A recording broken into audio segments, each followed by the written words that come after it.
So good morning to all of you. Today we are on file number 8. This is file number 8, bacho, right? And we are directly going to start the questions, but at the same time, we will cover few entries from previous file also, as we could not discuss those due to lack of time in previous class. काफी कुछ discuss किया था, but फिर भी कई चीजें रह गई.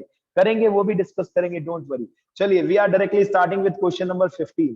आइए, क्वेश्चन नंबर 15 का फर्स्ट पॉइंट लिखा है बच्चों, provide depreciation on furniture and machinery.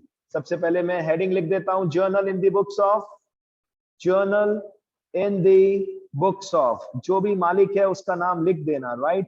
Then form a date, particulars, LF, debit, rupees नया सिंबल, क्रेडिट रुपीज का नया सिंबल, राइट. अब डेप्रिसिएशन, सर क्या है डेप्रिसिएशन? आइए प्रीवियस फाइल से चेक कर लेते हैं बेटा.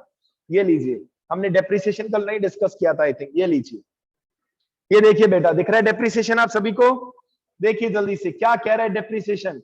What is it mean? Sir हमने अकाउंटिंग टर्म्स में भी पढ़ा था sir. It is a fall oblique reduction in the value of fixed assets, but it is a non cash expenditure. ये एक नॉन कैश एक्सपेंडिचर है. बताइए क्यों?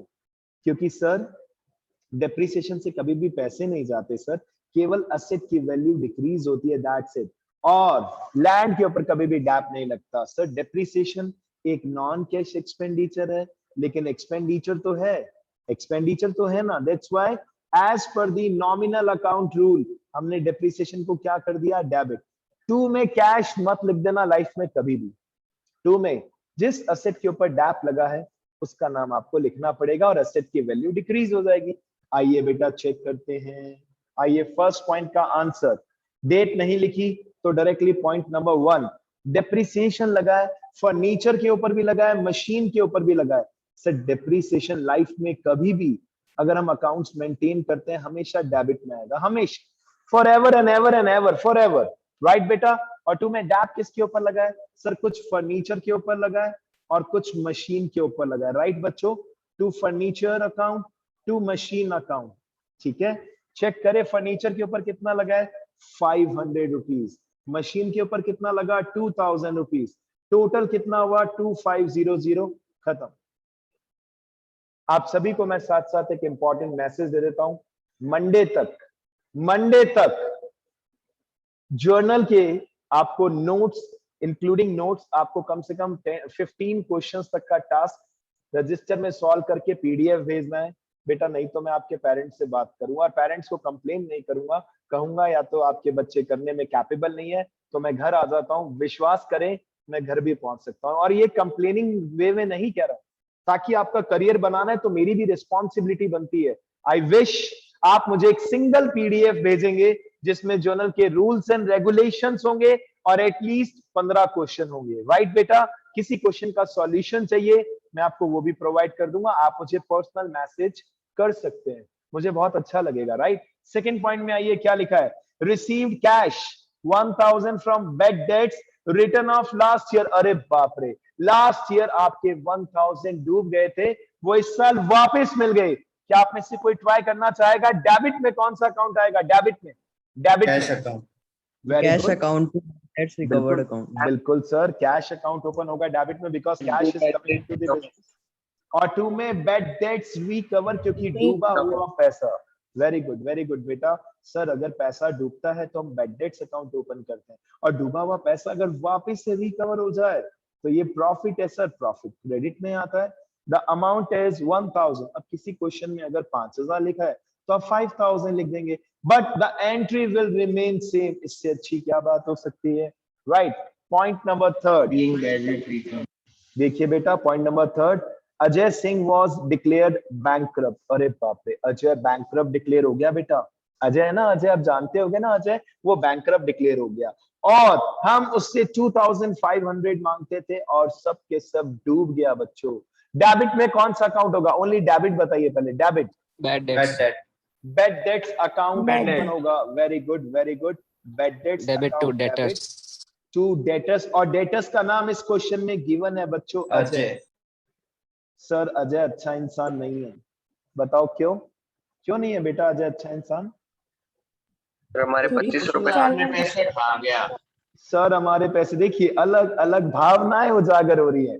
एक बच्चे ने बोला खा गया, एक बच्चे ने बोला डुबा दिया। बिल्कुल करेक्ट है बेटा, बिल्कुल करेक्ट है, राइट। चलिए नेक्स्ट पॉइंट नंबर 4 पे आते हैं। आइए बच्चों जल्दी से। पॉइंट नंबर 4 में लिखा है, ओहो पॉइंट नंबर 4 आप नहीं कर पाएंगे, तो इसको मुझे क्विट करना पड़ेगा एज ऑफ नाउ। नहीं नहीं अभी सिखाता हूँ, चलो कोई दिक्कत नहीं। लिखा है 20,000 for wages and 4,000 for salaries are outstanding. चलिए देखते हैं क्या। हाँ बेटा बोलो बेटा। Sir wages account debit, wages और salaries account salaries debit to debit हो जाएगा आउटस्टैंडिंग। और कैश क्रेडिट हो जाएगा। अरे तो रुको भाई outstanding। रुको, आउटस्टैंडिंग है मेरे भाई, आउटस्टैंडिंग, और ये तो मेरे इस नोट्स की फाइल में भी नहीं है। चलिए मुझे सर आपको वो अभी के क्रेडिट में अभी, हो जाएगा तो। रुको रुको रुको बेटा, मैं आपको एक्सप्लेन करता हूँ। 4th पॉइंट से पहले मुझे कुछ एक्सप्लेनेशन देना पड़ेगा। देखिए बच्चों, एक्सपेंसेस के अंदर, एक्सपेंसेस के अंदर दो गड़बड़ हो सकती हैं, दो सिचुएशन हो सकती है। बड़ा ध्यान से समझना इस चीज को बेटा, क्योंकि आपको इस चैप्टर के साथ साथ 11th 12th एंटायर अकाउंट्स में हेल्प करेगा। देखिए एक्सपेंसेस में क्या क्या दिख सकता है कि या तो कोई एक्सपेंस कम पे किया या कोई एक्सपेंस ज्यादा पे किया। मैं फिर बोल रहा हूं बेटा, बहुत ध्यान से सुनना मेरी बात प्लीज। मैंने अकाउंटिंग टर्म्स में भी सिखाया था, अकाउंटिंग इक्वेशन में भी सिखाया था, अब जर्नल में भी सिखा रहा हूं। सर दो वेराइटीज हो सकती हैं, आउटस्टैंडिंग एक्सपेंसेस या प्रीपेड एक्सपेंसेस। मतलब एक्सपेंसेस के अंदर दो ही गड़बड़ हो सकती हैं। पहली गड़बड़ आउटस्टैंडिंग एक्सपेंसेस, सेकंड गड़बड़ प्रीपेड एक्सपेंसेस। सर अब क्या है ये, what is it exactly? The meaning of outstanding expense क्या होता है, इसका meaning? The expense, Liability। Yes, the expense which is due. Sir वो एक्सपेंस जो ड्यू था सर, जो ड्यू था, but amount not yet paid, amount not yet paid till the end of the year, till the end of the year। आप समझेगा ध्यान से बच्चों, वो एक्सपेंस जो करंट ईयर का था लेकिन आपने पे ही नहीं किया, और दैट्स व्हाई ये आपके बिजनेस की क्या बन जाती है, क्या बन जाती है बच्चों? Liability। लायबिलिटीज। जैसे कि करंट ईयर एंड हो गया और आप में से कुछ बच्चों ने फीस स्कूल को डिपॉजिट नहीं की, तो वो आपके लिए सच में क्या रहेगी सर? लायबिलिटी। खत्म। Then sir, what about prepaid expense? What does it mean? The expense which is related to next year. The expense which is related to next year. वो expense जो Advance। next year, बिल्कुल correct है बेटा, but amount paid in current year, but amount paid in advance in current year। और ये आपकी asset होगी या लायबिलिटी होगी बेटा? Asset। बिल्कुल Asset। सही, बिल्कुल सही, बिल्कुल सही। सपोज बेटा आपने अभी जो मोबाइल का रिचार्ज करा रखा है, हिम्मत नहीं है आपकी कंपनी में, आप में नहीं, हिम्मत नहीं है आपकी कंपनी में कि आपका प्रीपेड रिचार्ज अचानक से इनवैलिड कर दे। Not at all possible sir. अगर 3 मंथ्स का रिचार्ज कराया है तो 3 महीने तक आपके लिए वो रिचार्ज क्या बन के रहेगा? बताओ बेटा, क्या बन के रहेगा? असेट। Asset। बिल्कुल सही है, बिल्कुल सही है। अब इस पॉइंट को जरा ध्यान से समझना। अब मैं कुछ एग्जांपल्स ले रहा हूं, ध्यान से देखना ये पॉइंट। Wages paid ₹3,000। एग्जांपल ए, बताइए बच्चों एंट्री क्या एंट्री होगी? Wages paid 3,000। Prepaid Sir, account to wages अरे ना account। ना ना ना ना ना ना, इजी वेजेस पॉइंट डेबिट दिया टू है। कैश। Salary account. ओ भाई सैलरी कहां से आ गया मेरे बच्चे? वेजेस है यार, सैलरी कहां से आ गया बेटा? Paid account. Wages paid. Actually बेटा मेरी लाइफ की एक प्रॉब्लम है बेटा, मैं कुछ भी समझाता हूँ ना तो मैं पहले बेसिक पॉइंट लेता हूँ, ताकि जो बच्चे हमारे गरीब बच्चे हैं, जो नॉलेज में अभी रिच नहीं बने, उनको भी अपॉर्चुनिटी मिलनी चाहिए, राइट? जो एक्सप्लेनेशन दे रहा हूं ना, ऐसा बुक्स में भी नहीं दिखेगा आपको, लेकिन इसका एडवांटेज तो लो, कम से कम दिमाग में इसको डाउनलोड तो करो। सर वेजेस पे किया है सर, ये हमारा एक्सपेंस है, वेजेस अकाउंट दिया। ठीक है, रुको रुको रुको, इसको अच्छे से प्रेजेंटेशन देता हूं मैं स्टार्टिंग से। वेजेस अकाउंट डीआर, ये लीजिए, टू कैश। सर ये तो बहुत इजी है सर। बिल्कुल, अभी देखिए मैं इसमें ट्विस्ट ला रहा हूं ना बेटा, wages account दिया to cash 3000 it is very easy. Example B में आते हैं बेटा, एग्जाम्पल बी।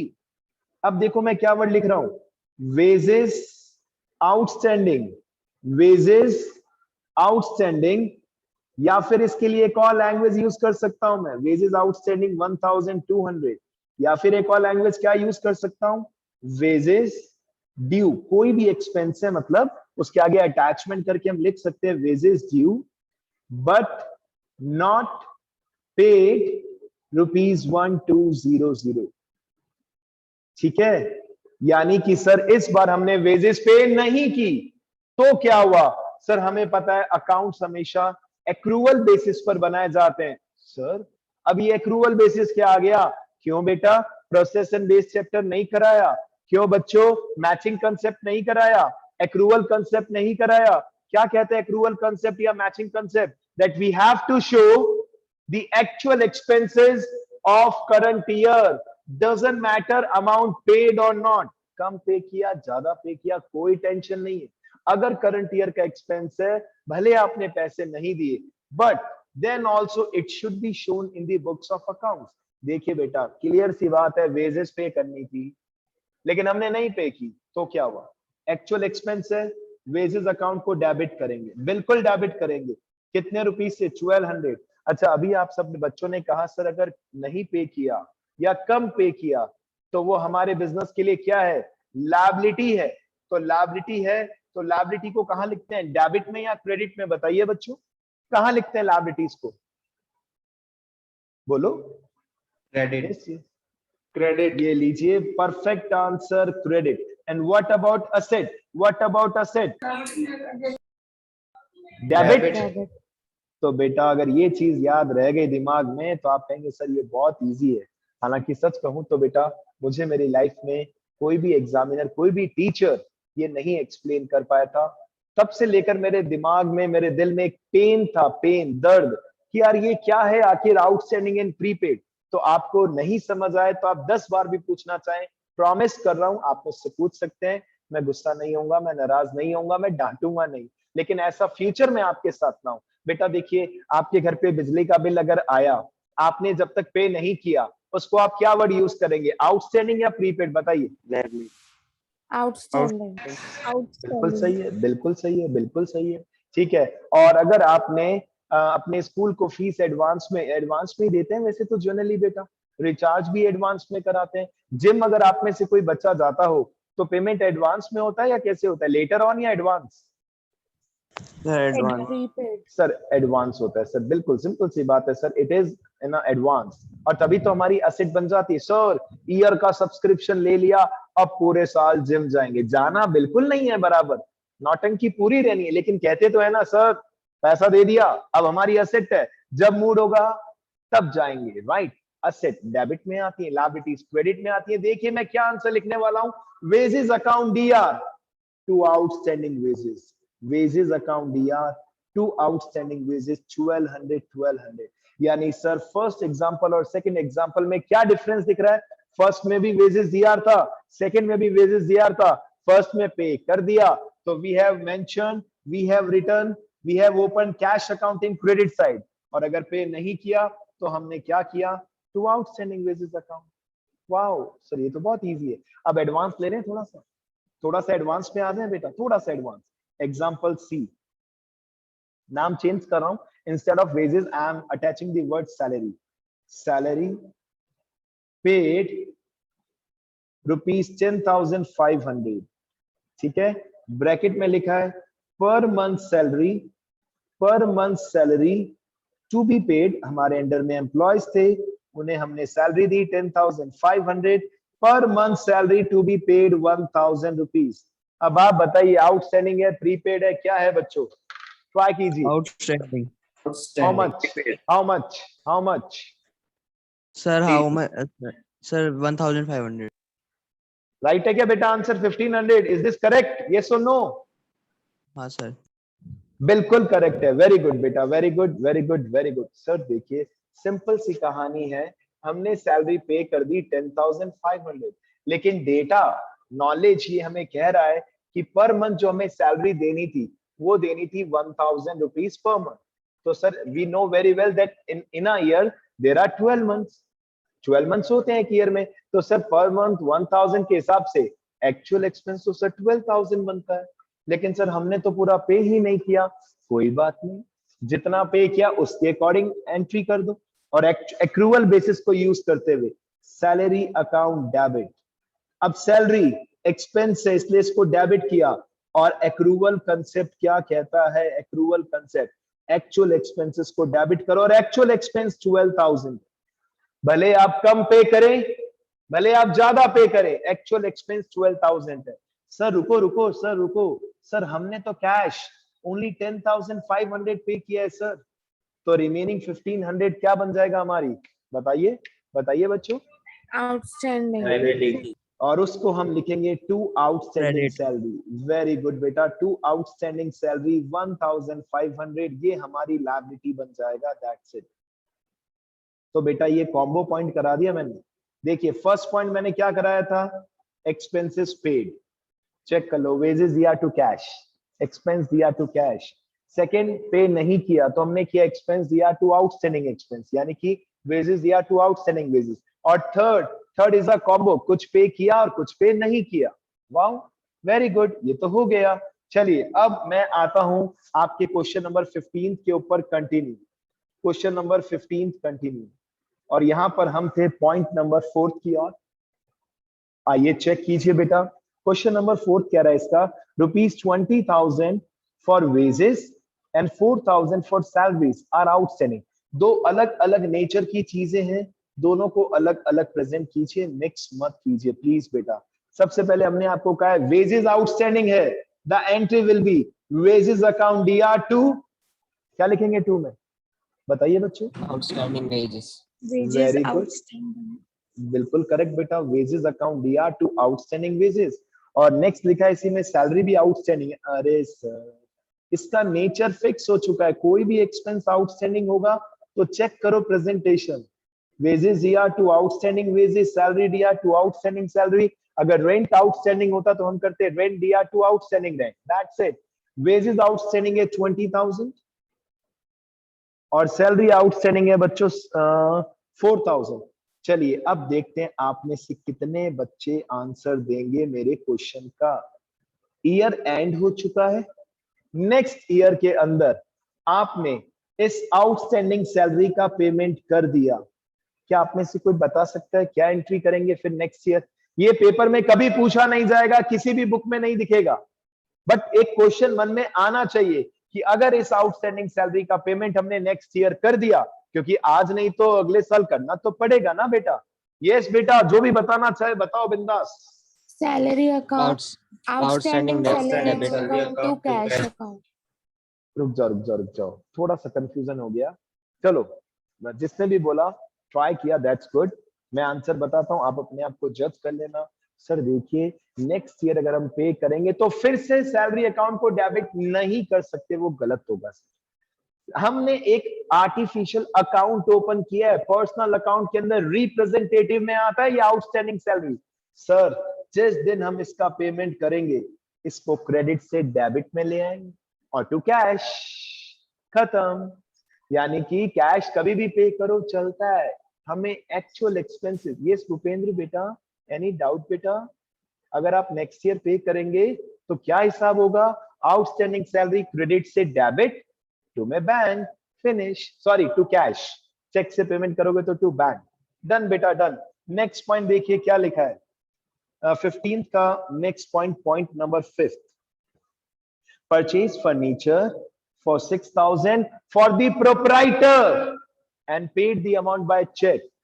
मालिक ने अपने Drawings account debit to bank. Wow, drawings account debit. Sir मतलब मैं हमेशा बच्चों के साथ डायलॉग बोलता हूँ, बेटा फर्नीचर डेबिट नहीं होगा।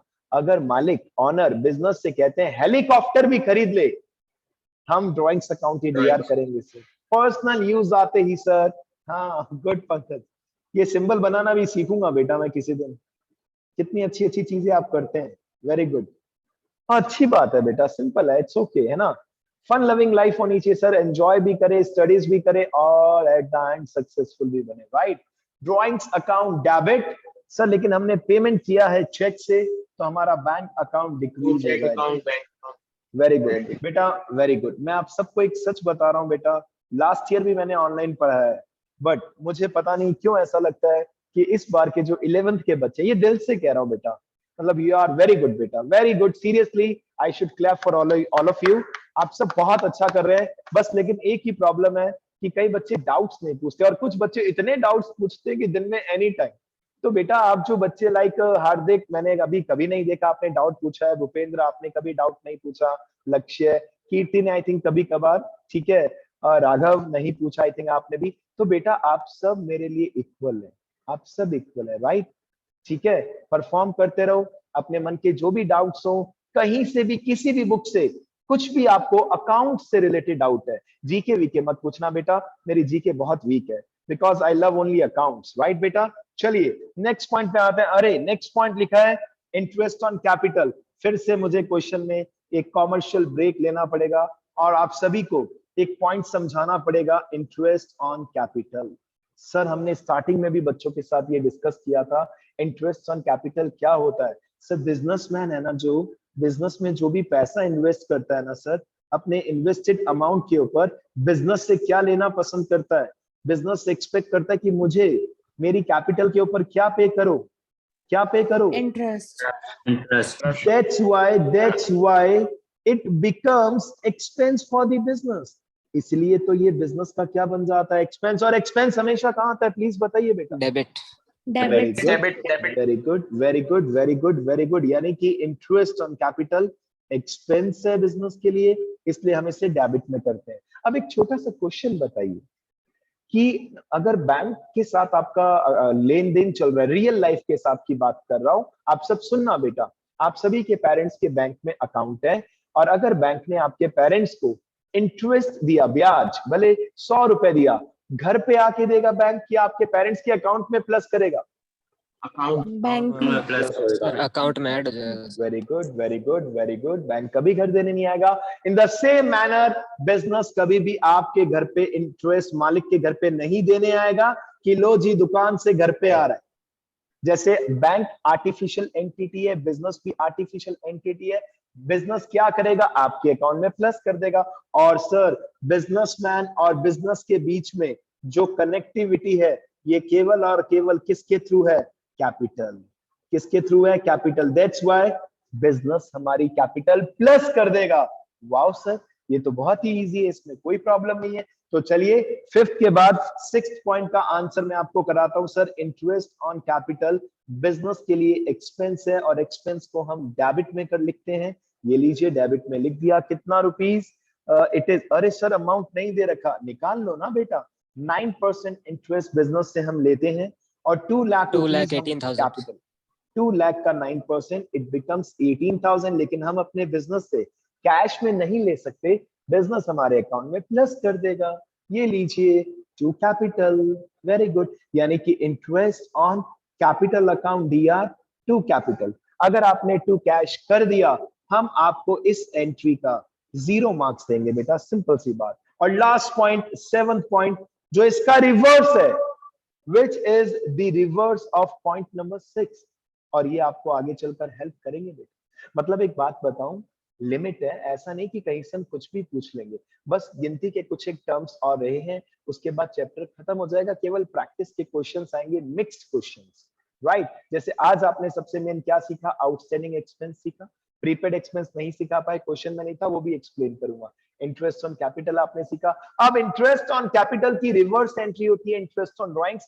पॉइंट नंबर 7 में लिखा है क्वेश्चन में, चार्ज इंटरेस्ट ऑन ड्राइंग्स।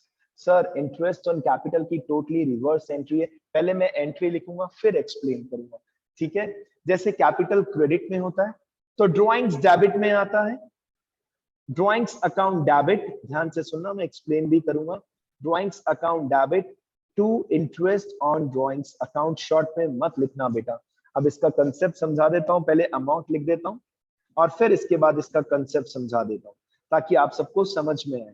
देखिए, आप हैं बिजनेसमैन, आपने अगर अपने बिजनेस में पैसा इन्वेस्ट किया था, तो आपने अपने बिजनेस से क्या लिया था उसके ऊपर बेटा? Interest on capital.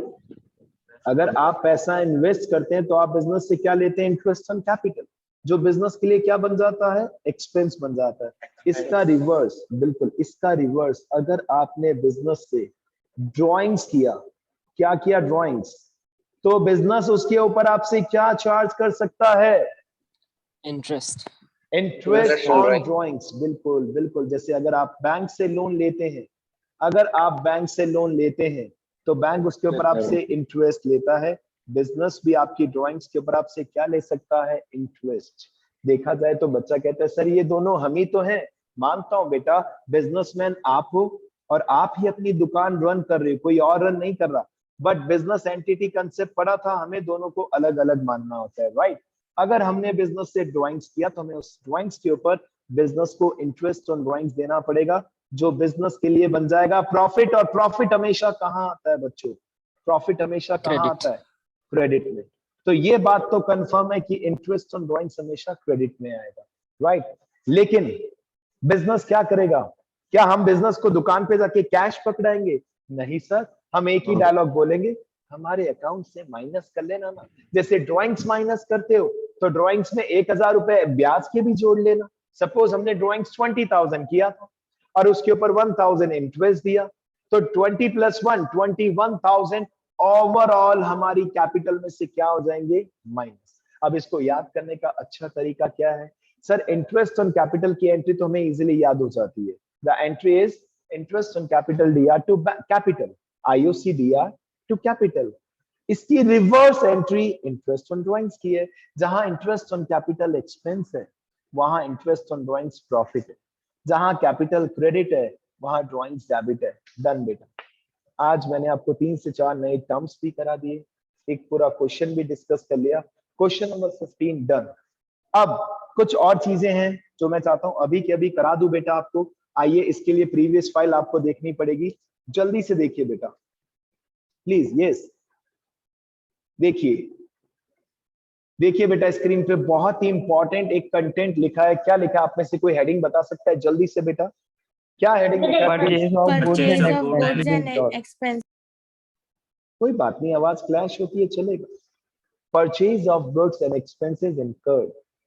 और इसी के जस्ट ऊपर देखिए, purchase of fixed assets and expenses incurred. It is very very important बच्चों, वेरी वेरी इंपॉर्टेंट। अगर आप लाइफ में कभी भी फिक्स असेट परचेज करते हैं और परचेज करते समय इसके ऊपर अगर कोई भी कंपलसरी एक्सपेंसेस लग जाए, जैसे कि ट्रांसपोर्टेशन, जैसे कि installation, it should be added in the cost of asset as per which concept?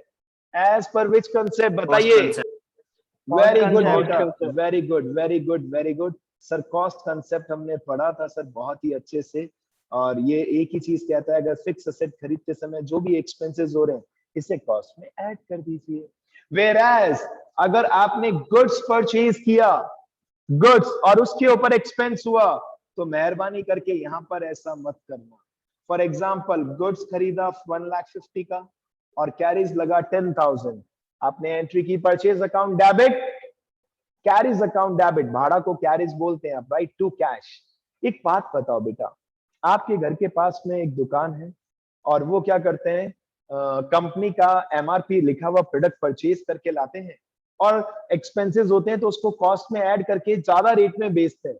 क्या एक दुकानदार एमआरपी से ज्यादा प्राइस ले सकता है कस्टमर से? यस और नो बेटा? No sir, no sir, not possible, not possible. बिल्कुल करेक्ट है बेटा, बिल्कुल करेक्ट है। In the same manner, in the same manner, अगर आप गुड्स खरीदते हैं और उसके ऊपर एक्सपेंस हो जाते हैं तो प्लीज उसे कॉस्ट में ऐड मत कीजिए। Purchase account debit, carries account debit और टू में कैश। वेयरएज अगर आपने फिक्स एसेट खरीदी होती तो आप क्या करते? चेक कर लो, आपने मशीन परचेज की 2 लाख की, उसके ऊपर ट्रांसपोर्टेशन भी दिया, इंस्टॉलेशन भी दिया, और ओवरऑल मशीन का अमाउंट कितना लिखा? 2,15,000। Now class is about to wind up. Please ये सारे पॉइंट्स नोट डाउन करना, क्वेश्चंस कंप्लीट करना बेटा। यस बेटा। फिक्स एसेट के लिए सर ये लिख सकते हैं, मतलब साथ में फिक्स एसेट में कॉस्ट कंसेप्ट एप्लीकेबल होता है बेटा, कॉस्ट कंसेप्ट, राइट बेटा? ठीक है बेटा, अब मैं आपको फाइल सेंड कर रहा हूं, प्लीज ध्यान से अपने टास्क को देखना। ठीक है बेटा, bye bye. All the best to all of you. मिलते हैं कल वापस बेटा सेम टाइम। बाय बाय बच्चों, बाय बाय।